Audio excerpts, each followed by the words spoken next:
Hello friends, welcome to Geetha Santhanam channel.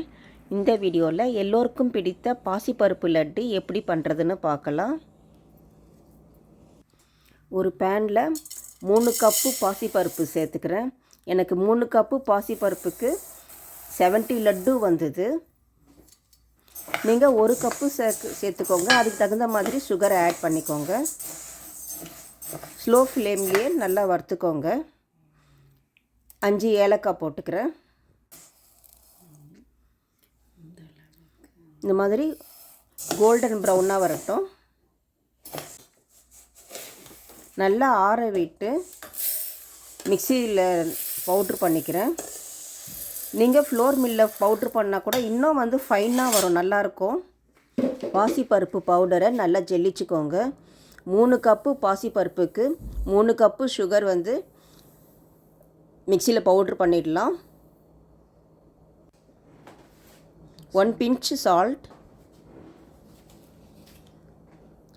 Sugar பவுடரை இதில் நல்லா கலந்து விட்டுக்கோங்க.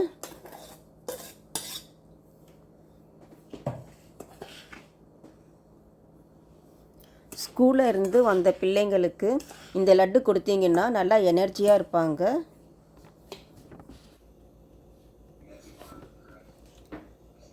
நெய் 10 டேபிள் ஸ்பூன் சேர்த்துக்கோங்க.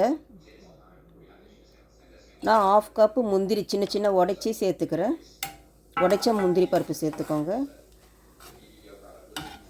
முந்திரி லைட் கோல்டன் கலராக இருக்கட்டும். உடனே பாசிப்பருப்பு பவுடரில் சேர்த்து நல்லா கலந்து விடுங்க.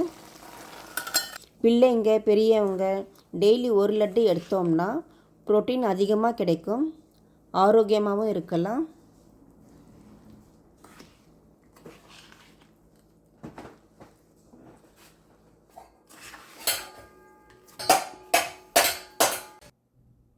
நல்லா கலந்தாச்சு.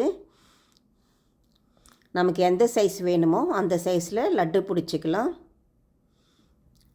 லட்டு பிடிக்கிறதுக்கே நல்லா ஈஸியாக இருக்குது பாருங்கள்.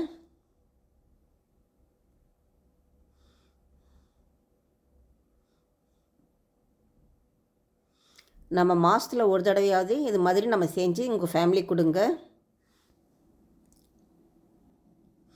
குங்குமப்பூ கொஞ்சமாக எடுத்து 1 பாதியமாக செஞ்சு லட்டு மேலே தூவிடுங்க.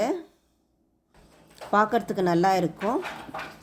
அப்படி இல்லைன்னா பிஸ்தா கூட 1 பாதியமாக அரைச்சி நீங்கள் மேலே தூவிடலாம். இது ஆப்ஷனல் தான். இது வீடு ஃபுல்லாக லட்டோட வாசனை கமகமனே இருக்குது ஃப்ரெண்ட்ஸ். நீங்களும் செஞ்சு பார்த்துட்டு எப்படி இருக்குன்ட்டு கமெண்ட்ஸில் சொல்லுங்கள். லைக் பண்ணுங்கள், ஷேர் பண்ணுங்கள். தேங்க்யூ ஃபார் வாட்சிங்.